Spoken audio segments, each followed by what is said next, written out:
Hey folks, welcome back. This is going to be rather quick. I am just now getting out to my garden. Well, I've been out here for a few minutes, but I picked a pretty sizable container of green beans. I've got some zucchini, several zucchini sitting on, and everything is looking good for the most part.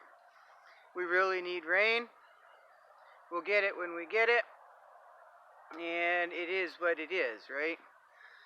So I am beside the monster trellis. There's a small trellis here, the futon trellis, right? Where I have my peas. The wind kind of did a little bit of damage for that. My two rows, well, you can only see one from here probably. 2 rows of potatoes. My row of shell beans and kabocha squash, and then a row of tomatoes, and down a little ways, which you can't see because the peas are in the way, are some of my turnip, my beet greens, all of that, right? So despite not having any rain falling from the sky, I've been lugging water up here and I have been watering my garden. So it does take time because I have to go down to the bog and I have to take 2 5-gallon buckets, and I have to dip them in like the old timers. Well, when I was a kid, we had we tied a rope to a galvanized bucket and threw it down the well and drew the bucket up, right? So the same thing is right off the culvert over there. I'm doing the same thing, then lugging 2 5-gallon buckets up, one in each hand, which is a ways down, and it's all uphill, and watering my garden.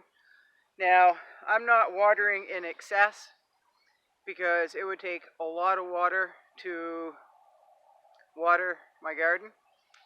So the plants that really need the water, I am mounding the dirt up around that, making like a little indent, and slowly pouring the water in there so it doesn't run off, so it's going right down to the roots. I'd really like to have a few inches of rain, folks, and not all at once. Over a few days would be really nice, and not a downpour either. So there's a lot of talk about the New York public safety announcement, right? I just want to say, folks, who knows what's going to happen, right? I don't know what's going to happen. About anything can happen. I mean, I never thought we'd be going through what we're going through now. A few years ago, I never thought in my life that it would be this crazy. But so I don't know if there's an actual perceived threat. Who knows, folks? But my first thought was, it's psychological. They want people, 1, to be distracted. 2, they want people to be scared and in fear, like the new variant that's out there, right? That's got people in panic, and it's nothing but a common cold, folks. And I know people are dying from it. They say people are dying from it. Well, people die from common cold too, right, folks? So they said it's very, very, very contagious. And it might be. That's all right. A common cold is contagious too, right? But they're making a big hubbub about it. They're just making a big hubbub about it. And I guess it's on the West Coast, and they're panicking it's going to spread all over. Well, I don't even want a cold, folks, let alone this new variant of a cold. But I'm not going to panic over it. I'm not going to run out and get a shot. I'm not going to put my mask on. I'm just not going to do that, folks. Now, if my place of employment says I need to wear a mask, then I'll wear a mask to be compliant to what they are asking, right? Regardless of what I believe, if they ask me to put a mask on, I will put a mask on. And when I leave, I'll just take it off, right? So I think they're just trying to keep everybody in a constant state of anxiety, a constant state of fear. And whatever's going to happen is going to happen, folks, right? So somebody said today, you look like you're pretty flustered today. I said, well, there's a lot going on. There's a lot going on in the world, and there's a lot going on. It's a really busy time of year. For those of you who live like I do, you know it's like insane. And you throw a wrench into that, and it gets a little overwhelming, right? So we just move on.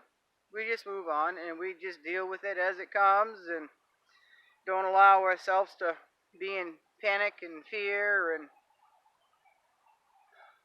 all of that, right?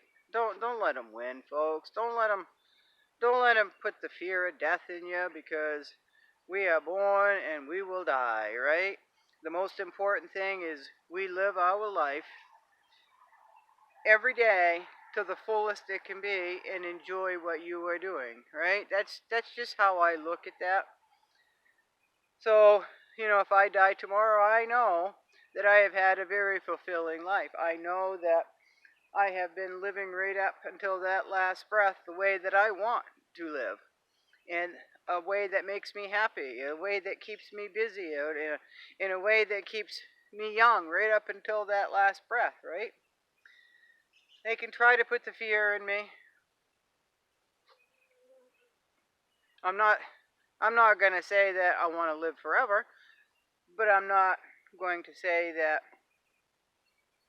I'm scared of dying. I don't want to die. I would like to live forever if I could be happy and spry and strong and healthy and continue living the way that I'm living, right?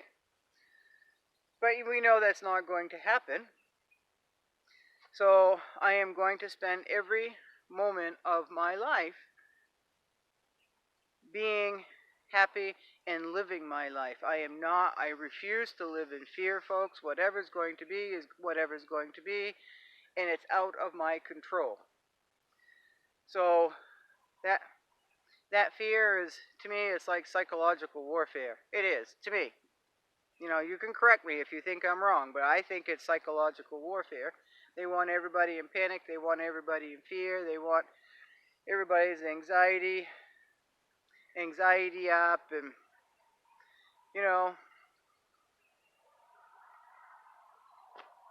what are you going to do, folks? Really, what are you going to do? So we just do the best we can and live the best we can, and for as long as we can, right? That's just the way it is.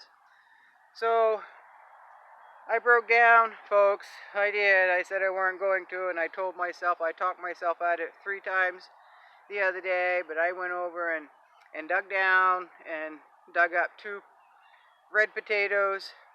They're about that big. So not bad for mid-July, not at all. And I got them in late, so that's good. And what I did was I washed them and I sliced them up and into fried potatoes on the rocket stove. It was pretty good, folks. It was pretty good. And with it, I had some kale, and a handful of raw string beans. That was pretty damn good. That was really good. So there's another benefit of having a garden. You work the dirt, you plant the seed, you take care of the plant, and the plant's going to reward you with something good to eat that you grew and didn't cost you anything but a seed and some time, right? And knowledge. That's a skill. And knowledge. I did take the 4-wheeler up and checked on the chanterelles. The chanterelles are late this year, so it's probably because it's been so dry. But I went up to check on the high bush blueberries as well, and I got a great big handful of wild high bush blueberries, folks, and they're early. So chanterelles are late, blueberries are early. I enjoy blueberries an awful lot, so I was pretty happy, pretty pleased, pretty surprised actually. And the chanterelles I'll get. We need 2 or 3 good days of rain so the chanterelles can come up, right? So, and again, I like chanterelle mushrooms, one a year. One mushroom a year is plenty. That's all I need, and you never harvest more than you need. But I usually pick a small handful for my cousin Shay, and I pick a small handful for my stepdad, and then I leave the rest to spore out and ensure there's more throughout the years coming ahead, right? So I'm going to go in. Thank you so much for stopping by, and we'll see you next time. Thank you.